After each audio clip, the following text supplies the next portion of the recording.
ব্রেকের পর আমরা ফিরে এলাম প্রেস কর্নারে। আমার সঙ্গে প্রেস কর্নারে আজ দীপ, আমি রাজা। এই মুহূর্তের অত্যন্ত গুরুত্বপূর্ণ খবর, আপনারা জানেন যে অচিরেই তৃণমূল কংগ্রেসের মেগা বৈঠক বসতে চলেছে নেতাজি ইন্ডোর স্টেডিয়ামে। সেই বৈঠকে খুব বড় পরিবর্তনের ইঙ্গিত দিতে পারে দল। আমাদের সঙ্গে থাকবেন আমাদের প্রতিনিধি সৌরভ গুহ। অন্তত 16 থেকে 17টা জেলার সভাপতি বদলে যেতে পারে। বহুদিন আগেই লোকসভা ভোটের ফল প্রকাশের পর একটা মডেল দিয়েছিলেন অভিষেক বন্দ্যোপাধ্যায় যে ব্যাপক পরিবর্তন দলে করতে হবে, তা নিয়ে অনেক চর্চা হয়েছে। অবশেষে সাংগঠনিক রদবদলের পথে তৃণমূল কংগ্রেস। কি কি বদল হতে পারে কথা বলবো আমাদের প্রতিনিধি সৌরভ গুহর সঙ্গে। সৌরভ, রাজা, প্রথমেই যে কথাটা বলবার যে অভিষেক বন্দ্যোপাধ্যায়ের মুখেই প্রথম রদবদলের কথা শোনা গেছিল এবং সেটা অবশ্যই পারফরমেন্সের ভিত্তিতে তিনি যা বলেছিলেন। এরপরে মমতা বন্দ্যোপাধ্যায় সম্প্রতি মুর্শিদাবাদ সফরে সেখানকার বিধায়কদের সঙ্গে আলাপচারিতায় বলেছিলেন যে তিনি সরস্বতী পুজোর পর ব্লক এবং জেলা স্তরের পরিবর্তন রদবদল ঘটাবেন। এরই মধ্যে যেটা খবর যে ফেব্রুয়ারি মাসের শেষ সপ্তাহে, এখনো দিন চূড়ান্ত না হলেও ফেব্রুয়ারি মাসের শেষ সপ্তাহে ইন্ডোরে একটি বড়সড় সভার আয়োজন করছে তৃণমূল কংগ্রেস। সেখান থেকে কিন্তু বড়সড় রদবদল ঘটতে পারে।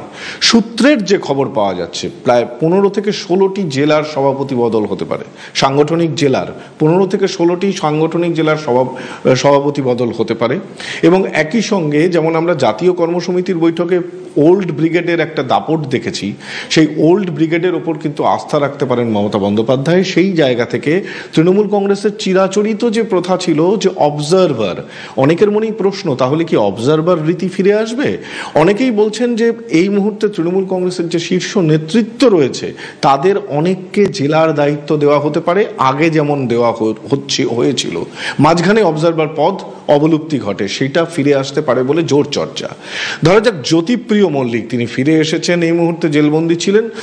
অনেকেই বলছেন যে জ্যোতিপ্রিয় মল্লিক জাতীয় কর্মসমিতিতে স্থান পেতে পারেন। অর্থাৎ ওল্ড ব্রিগেডের প্রাধান্য, পুরনো পদ্ধতিতে যেই দল চলছিল তার প্রাধান্য, এবং এরই মাঝখানে একটা অবশ্যই বলবার যে অভিষেক বন্দ্যোপাধ্যায় যে রিপোর্ট জমা দিয়েছিলেন রদবদলের, তাকে কতটা মান্যতা দেন মমতা বন্দ্যোপাধ্যায়, সেটাও অবশ্যই একটা কিন্তু নজরে রয়েছে। মমতা বন্দ্যোপাধ্যায় কি একটা ব্যালেন্সের দিকে যাবেন, নাকি একেবারেই প্রবীণ ব্রিগেডের উপর আস্থা রাখবেন? সব মিলিয়ে 16 থেকে 17টা জেলার সাংগঠনিক জেলার সভাপতি বদল হতে পারে বলে জোর চর্চা তৃণমূল কংগ্রেস। অনেক ধন্যবাদ। আমাদের সঙ্গে ছিলেন আমাদের রাজনৈতিক সংবাদদাতা, আমাদের সহকর্মী সৌরভ গুহ। কামারহাটির তৃণমূল বিধায়ক মদন মিত্র মুখ খুললেই বিতর্ক। দলের রদবদলের ঠিক আগে ইঙ্গিতপূর্ণ মন্তব্য মদনের। 27শে ফেব্রুয়ারি টিএমসির মেগা সাংগঠনিক বৈঠকের দিন চূড়ান্ত। খবর সূত্রে নেতাজি ইন্ডোরে মেগা বৈঠকেই রদবদল নিয়ে আলোচনা হবে। জল্পনা চরমে। এ নিয়ে TV9 বাংলাকে ঠিক কী বলেছেন কামারহাটির বিধায়ক মদন মিত্র, দেখুন।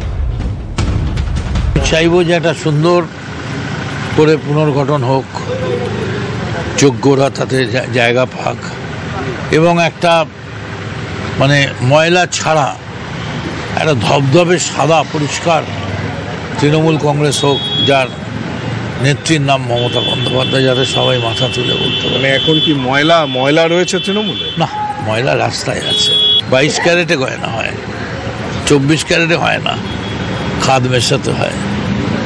তেমনি প্রবীণদের একেবারে বাদ দিয়ে দিলে সেটা খটাখট মারামারি লেগে যাবে। রাস্তায় ময়লা রয়েছে, এই ধুলোগুলো উঠছে না, রাস্তায় ময়লা রয়েছে, ময়লাগুলো সব পরে না। We want a clean corporate ঝকঝকে তৃণমূল। প্রাক্তন রাজ্য বিজেপি সভাপতি দিলীপ ঘোষ আমাদের সঙ্গে রয়েছেন। দিলীপ বাবু, আপনি তো শুনলেনই সম্ভবত মদন মিত্রের কথা। ক্লিন তৃণমূল, ধবধবে তৃণমূল, কর্পোরেট তৃণমূল চান তিনি। দেখুন, অনেকেই বলছেন, হুমায়ুন কবির কিছু বলছেন, উনি কিছু বলছেন। আসলে তৃণমূল বলে কিছু আছে কি? তাহলে তো ঠক বাঁচতে গা উজাড় হয়ে যাবে। তো সেই জন্য এগুলো শুনতেও ভালো লাগে। আর কারা বলছেন? যারা ক্ষমতার থেকে দূরে আছেন, বহুদিন ধরে উপোস করে আছেন, আর হতাশ হয়ে গেছেন, বয়স চলে যাচ্ছে, আর হয়তো সুযোগ আসবে না ক্ষমতা ভোগ করার। এই হতাশা থেকে অনেকে এই ধরনের কথা বলছেন। হুমায়ুন কবির বলছেন আর কিছু না, অভিষেক ব্যানার্জি শেষ, তার হাতে ছেড়ে দেওয়া উচিত। ইনি বলছেন মমতা ব্যানার্জির নেত্রী। আরে মমতা ব্যানার্জি তো পার্টি শুরু করেছেন, তার হাতেই তো পার্টি আছে। তাহলে নর্দমা হয়ে গেল কারণ তৃণমূলটা এখন ঝকঝকে তৃণমূল চাইছেন, ঝকঝকে তো উনি আছেন, মদন মিত্র একবার সুন্দর পরিষ্কার চেহারা, ওনাকে তো কোনো দায়িত্ব দেবে না, ওরা ঠিক করেছে দূরেই রাখবে। তো সেই জন্য এই ধরনের স্টেটমেন্ট দিয়ে নিজেকে হয়তো মিডিয়ায় আনার চেষ্টা করছেন, বা এটা তো প্রমাণ করেই দিচ্ছেন যে তৃণমূলটার পার্টি বলে কিছু নেই, নর্দমা হয়ে গেছে। তো যদি তৃণমূল ঝকঝকে হয়ে যায়, সাধারণ মানুষের কি লাভ হবে? কে কার থেকে লাভ পাবে? কিছুই লাভ হবে না। এখন স্টেটমেন্ট বাজি চলছে, বাংলায় একটা ক্রাইসিস চলছে, সেই সুযোগে সবাই একটু নিজেকে ভাসিয়ে দিচ্ছেন। অনেক ধন্যবাদ দিলীপ বাবু। রাজ্য বিজেপির প্রাক্তন সভাপতি দিলীপ ঘোষ, তিনি বলছেন স্টেটমেন্ট বাজি চলছে, ঠক বাজতে গাঁ উজাড় হয়ে যাবে যদি ক্লিন তৃণমূল করতে হয়। মদন মিত্র ঠিক কি চাইছেন আরো একবার শুনবো।